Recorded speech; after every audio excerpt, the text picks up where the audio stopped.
Paz do Senhor, igreja, mais uma vez, motivo de muita alegria poder estar aqui, compartilhando mais um estudo, mais uma palavra, uma palavra que possa trazer entendimento, aprendizado, conforto de alguma forma em nossos corações, E antes de iniciarmos o nosso estudo de hoje, eu gostaria de convidar os irmãos para a nossa oração aos Espíritos. Amém? Meu Deus, meu Pai amado, em nome de Jesus Cristo, dirigimos agora nossa mente, nossa consciência, o nosso espírito a Ti, meu Pai. Sabemos que o Teu Espírito Santo está aqui, pois o Senhor mesmo quem nos ensinaste que onde dois ou mais estiverem reunidos em Teu nome, ali o Senhor estará. Então nós pedimos, através do Espírito Santo, o entendimento, o discernimento e a frutificação da palavra de hoje em nossos corações, para que ela nos traga renovo, para que ela nos traga esperança, para que ela nos traga a paz que excede todo o entendimento e que somente através de Ti, Jesus, é que podemos encontrá-la. Abençoe o nosso culto, abençoe o nosso estudo, em nome de Jesus. Amém. Eu vou convidar os irmãos, as irmãs, para abrirmos nossa Bíblia no livro de Ezequiel. Nós vamos estar lendo o capítulo 17. Ezequiel 17.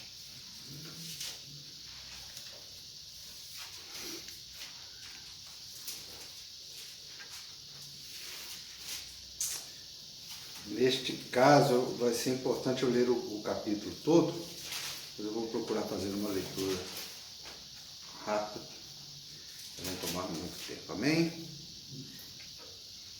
Ezequiel 17, a parábola das duas águias e da videira.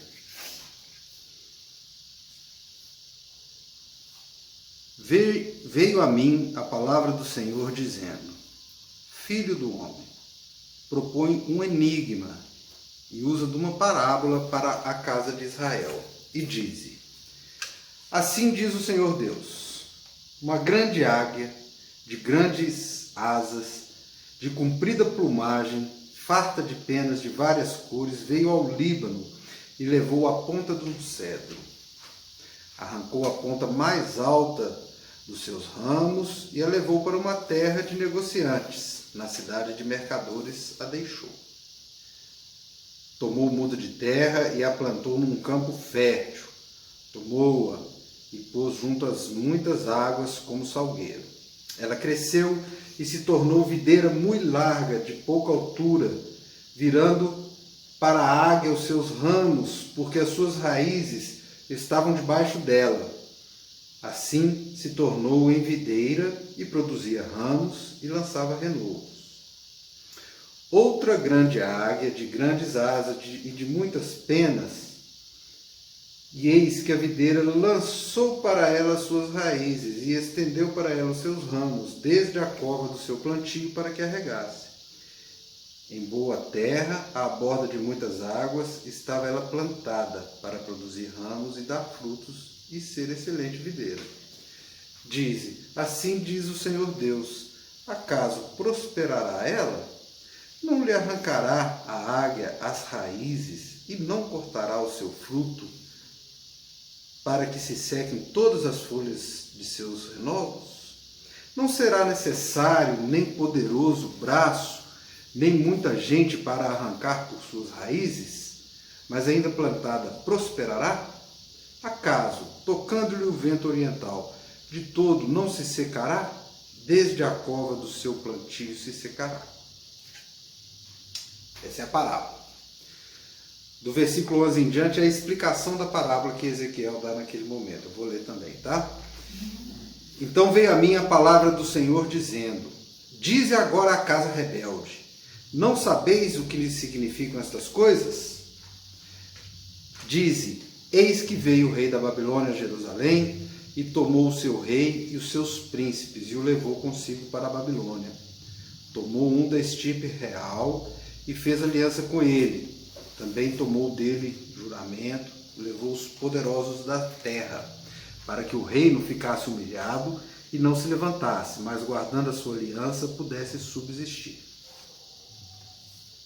Mas ele se rebelou contra o rei da Babilônia, enviando seus mensageiros ao Egito, para que se lhe mandassem cavalos e muita gente. Prosperará? Escapará aquele que fez tais coisas? Violará a aliança e escapará?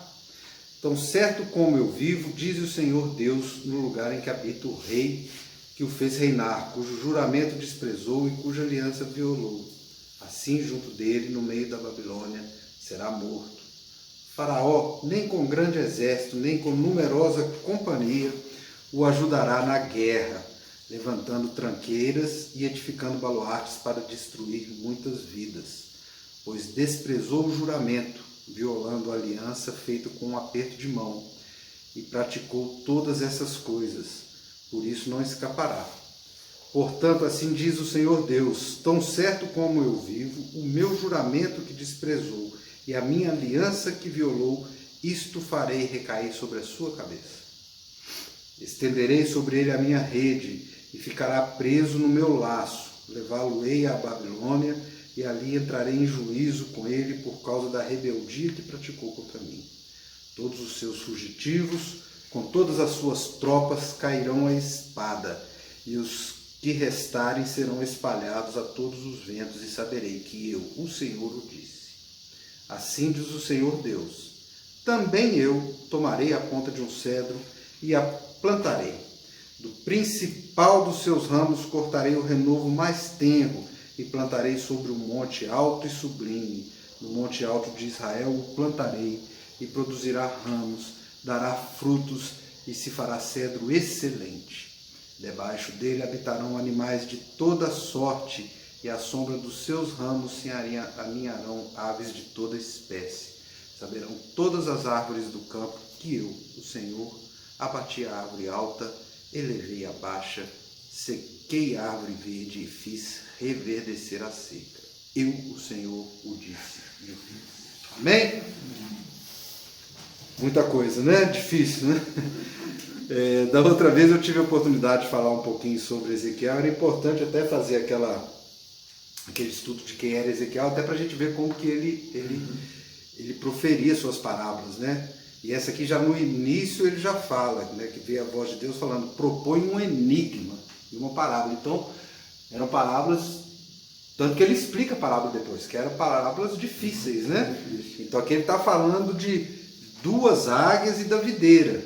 Então, assim, de uma maneira resumida, tem uma águia, né, grandes asas, plumagem comprida, farto de penas, ou seja, uma águia forte, poderosa, bonita, né?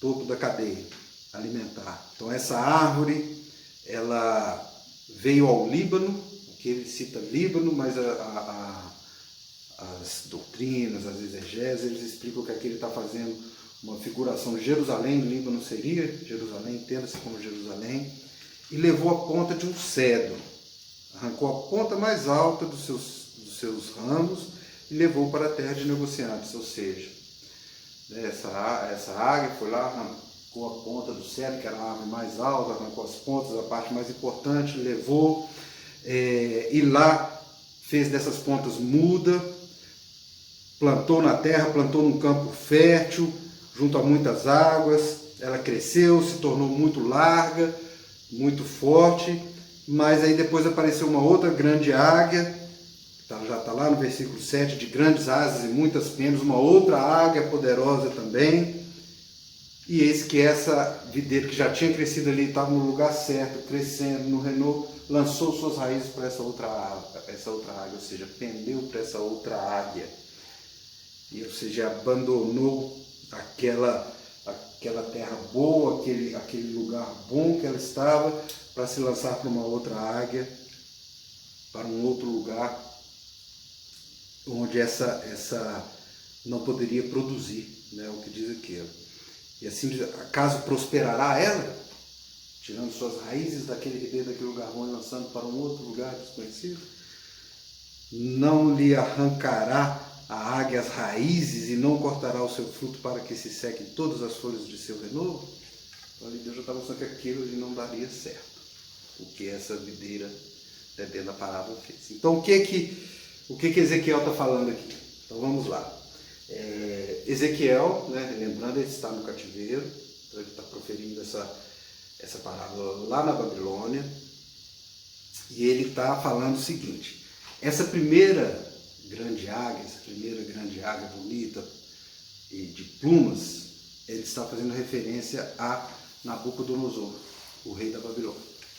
Então essa grande águia voou até o Líbano, como eu disse, que é uma figuração de Jerusalém, e de lá arrancou o topo do cedro, ou seja, né, a gente tem que explicar essa parábola fazendo a digressão com o contexto histórico. Essa é uma parábola que conta a história daquele momento que estava acontecendo. Então Nabucodonosor invadiu Judá, invadiu Jerusalém, e o que Nabucodonosor fez? Ele levou para a Babilônia, ele escolheu que seriam os galhos mais nobres, né? O rei, a corte, os principais sacerdotes, os principais anciãos, ou seja, todas aquelas pessoas que eram a elite dominante de Jerusalém, que eram as pessoas que detinham ali o controle do povo, que detinham o saber, ele levou para a Babilônia. Qual que era a intenção de Nabucodonosor?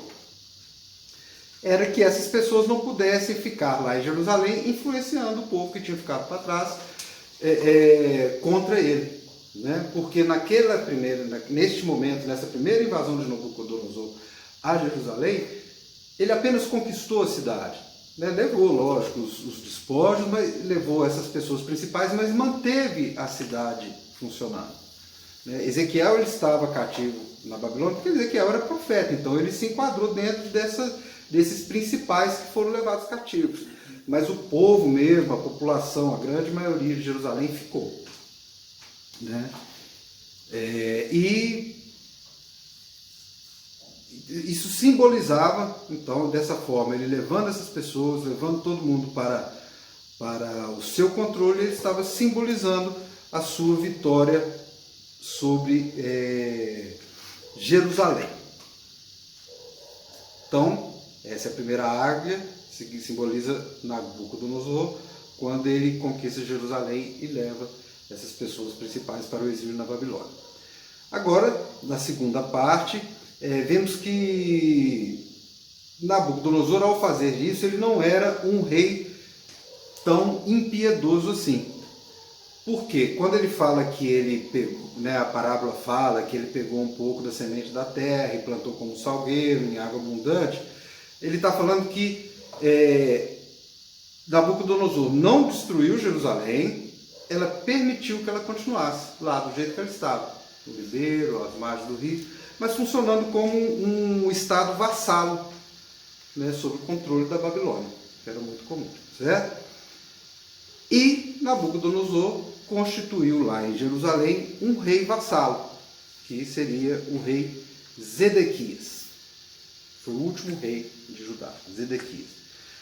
Então ele escolheu Zedequias, né, o rei, o pai de Zedequias, que era o rei que foi capturado, ficou na Babilônia, e o filho Zedequias, com 21 anos de idade, então Nabucodonosor chamou ele e falou assim: olha, eu vou te constituir rei, você é judeu, você vai continuar, você vai seguir a linhagem do seu pai, a linhagem real, mas você vai ser fiel a mim, você vai ser um estado vassalo, e você vai continuar lá, vai ter o domínio, o controle de fato do dia a dia da cidade, mas como um reino vassalo, né? E Zedequias, um membro um membro da família real, fez o juramento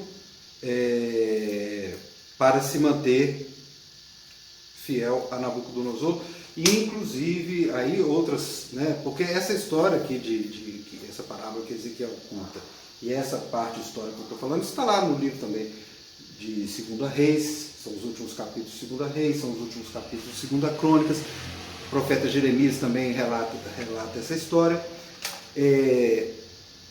Zedequias, ele buscou os profetas do Senhor para saber se era essa mesma vontade do Senhor, e foi confirmado pelos profetas que era a vontade de Deus, que para a pacificação, para que o povo ficasse bem, que ele aceitasse essa condição, que ele realmente se tornasse rei como um vassalo de Nabucodonosor. Essa era a vontade de Deus, né? Muito bem. Agora, quando vem essa segunda águia, né, a segunda parte da parábola, então nós temos a primeira águia, Nabucodonosor. A videira, né, o ramo da videira que foi plantado, nós temos Zedequias, o rei. E essa segunda águia, quem é essa segunda águia? Essa segunda águia é o Egito, Faraó. Por quê? Depois de Zedequias, né, ter se unido, né, ter aceitado essa condição de Nabucodonosor, depois dele ter consultado os profetas e ter certeza de que essa era a vontade, era a palavra de Deus para ele, ele foi influenciado e aceitou como eu posso dizer, essa ingerência do Egito ali sobre ele. O que o Egito estava fazendo? Estava mandando mensageiros, mandando pessoas até o rei Zedequias e falando: olha, pode rebelar que nós vamos te dar os carros, nós vamos te dar as armas, nós vamos te dar os soldados, se rebela contra Nabucodonosor. Porque qual era a intenção de Faraó naquela época? Já era começar a enfraquecer Nabucodonosor com a intenção de dominar toda aquela região, né? Era uma luta de poder, uma briga de poder realmente. E Zedequias aceita essas propostas, viola o seu tratado com Nabucodonosor e viola também a sua aliança com Deus, uma vez que tudo que estava acontecendo era da vontade de Deus, né, devidamente colocado ali pelos profetas. Tudo que estava acontecendo era a vontade de Deus, para que Jerusalém estivesse ali sofrendo na mão de Nabucodonosor por seus próprios pecados, né, por ser um povo rebelde, né, tanto que no versículo 12 ele fala: diz agora a casa rebelde. Então Deus já estava, praticamente todos os reis de Judá, antes de Zedequias, eles faziam o que era mal ao Senhor. E Deus vinha alertando, vinha trazendo os profetas, vinha trazendo profecias, vinha trazendo a palavra: olha, vocês estão errando, vocês estão pecando, vocês estão fazendo tudo errado, vocês estão descumprindo a aliança, vocês estão descumprindo a palavra, vai acontecer, vocês vão cair na mão dos inimigos. Mas quando cai realmente, Deus ainda tem a misericórdia e deixa Zedequias fazer essa aliança com Nabucodonosor, né? Mas a casa é tão rebelde, os reis de Israel, eles se empenhavam tanto em descumprir a palavra de Deus, que Zedequias fez a mesma coisa, descumpriu a palavra, aceitou a proposta do Egito e se rebelou contra Nabucodonosor. Agora, o interessante, aí já são os estudos teológicos, né? Porque Ezequiel, o livro todo de Ezequiel, ele fala a cronologia dos acontecimentos, ele cita, né?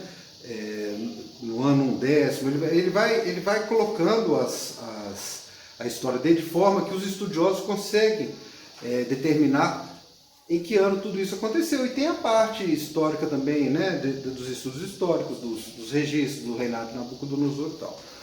Então, Ezequiel escreveu, olha que interessante, Ezequiel escreveu essa profecia entre 592 e 591 antes de Cristo. Só que a revolta de Zedequias contra Nabucodonosor só aconteceu 3 anos depois. Então era uma palavra, uma parábola profética.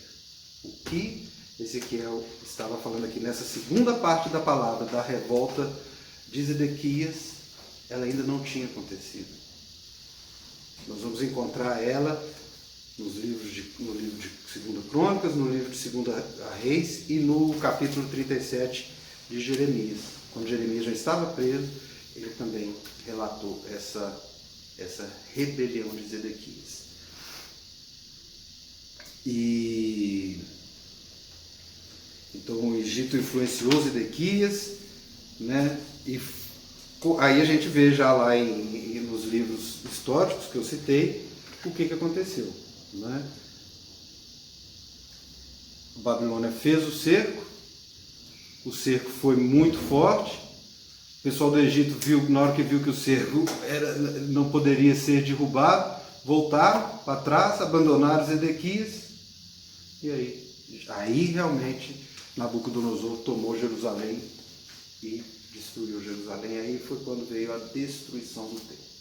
Aí Nabucodonosor não teve mais piedade, destruiu tudo, derrubou o templo, levou Zedequias preso, matou os filhos de Zedequias na frente dele, para ele ver os filhos morrendo, e depois furou os olhos de Zedequias, o trancou numa cadeia de cobre até a sua morte.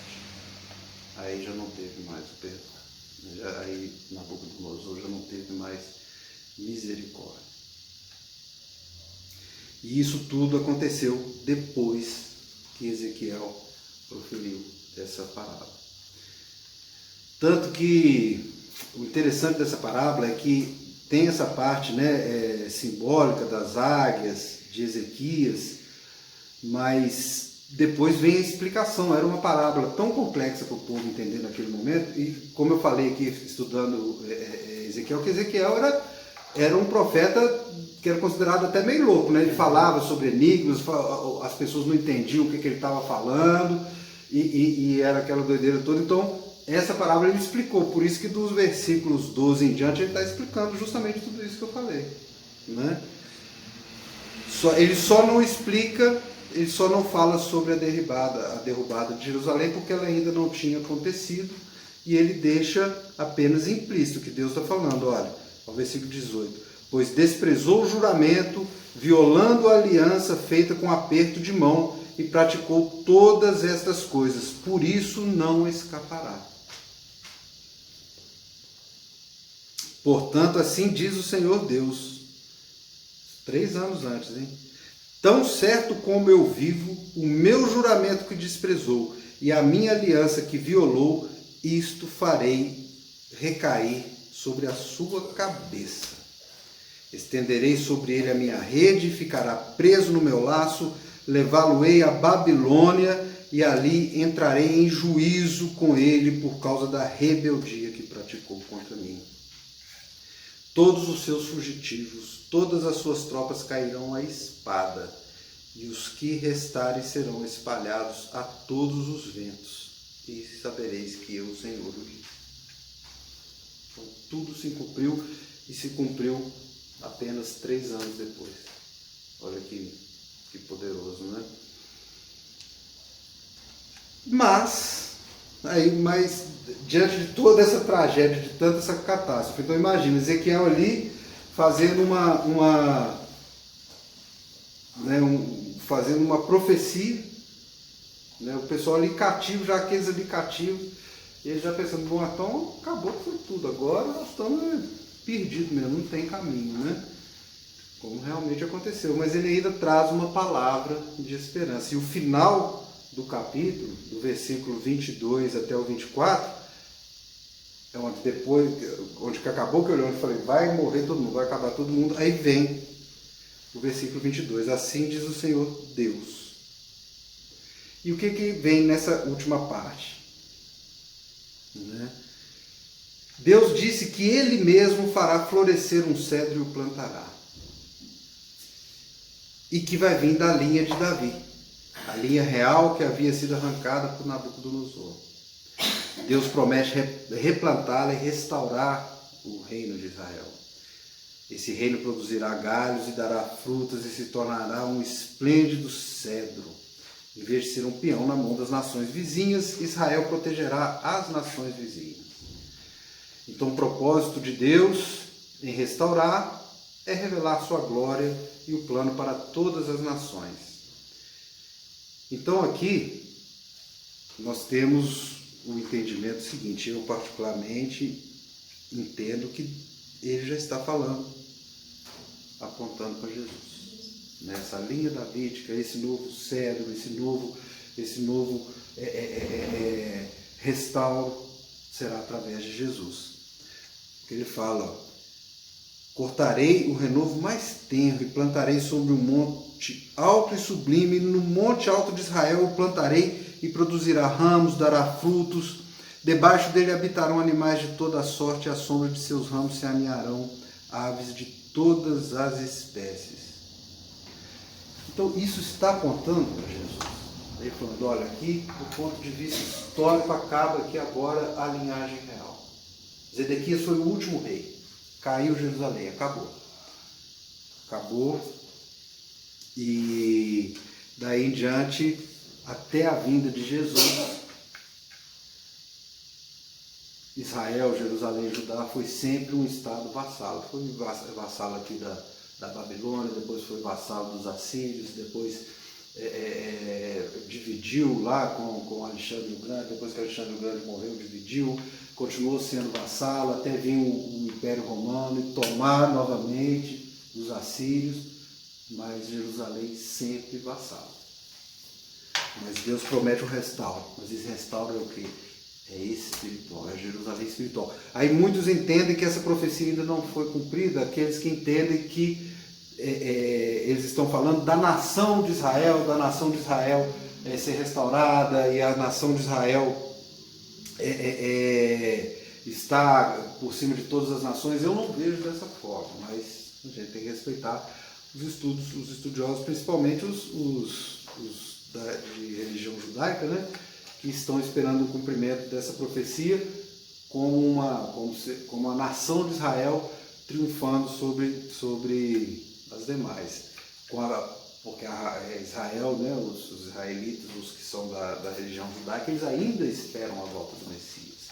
Mas nós que somos cristãos, né, que acreditamos que o Messias é Jesus, essa profecia já foi cumprida.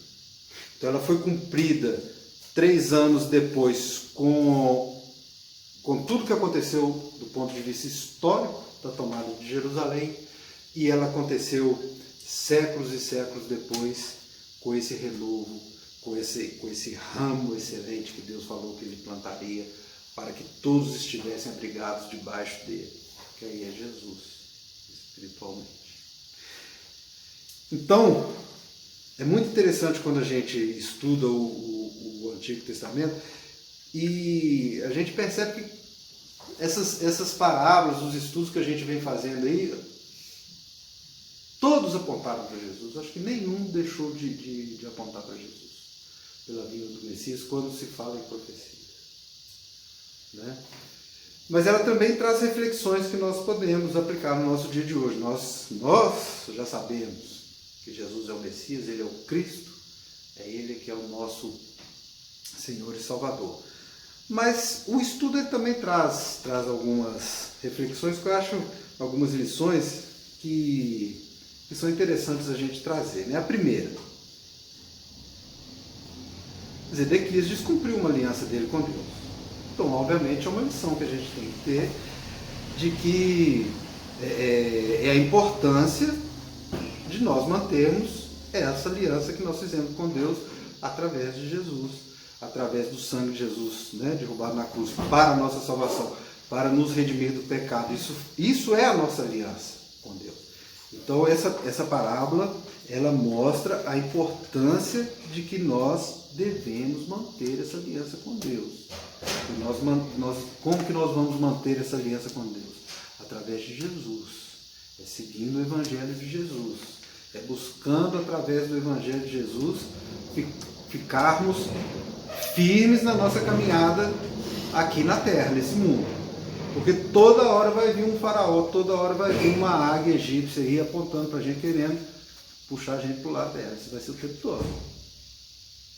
E tal qual na parábola aqui, essa águia vem bonita, ela vem formosa, às vezes ela vem muito rica. Então, nós temos que estar atentos para que outra águia não nos tire do nosso caminho e nos faça quebrar a aliança que nós temos com Deus. Outra lição que nós podemos tirar dessa passagem é a importância de confiarmos em Deus, mesmo quando estamos enfrentando situações difíceis, que é o que Ezequiel quis fazer com o final, né, da explicação da palavra. Irmão, só, deu. Zedequias chutou o pau da barraca aqui, fez tudo errado. O castigo vai vir, não tem jeito. É palavra de Deus, o castigo vai vir. Tanto que ele fala assim, ó, tão certo quanto eu vivo, Deus falando, né, através de Ezequiel, tão certo quanto eu vivo, o castigo vai vir. E esse castigo vai trazer o quê? Vai trazer dificuldade, ele vai trazer dor, ele vai trazer situações difíceis, igual a gente vive na nossa vida mesmo. Todo mundo, ninguém está imune a passar por dificuldades, a passar por sofrimentos, igual o povo de Israel estava vivendo naquele momento. Mas por mais difícil que seja a nossa caminhada, por mais difícil que estejamos passando na nossa jornada as dificuldades, Deus tem sempre um plano para as nossas vidas. Amém? E por fim, né, essa mensagem também nos lembra da importância de compartilhar a mensagem de Deus com os outros. Porque assim como Deus prometeu que a restauração de Israel seria, né, a restauração de Israel, aqui a gente entendendo a vinda do Messias, a vinda de Cristo, seria uma forma de divulgar essa mensagem, de trazer todos para debaixo ali, como ele fala, né? A sombra dos seus ramos se aninharão todas as espécies, todas as aves.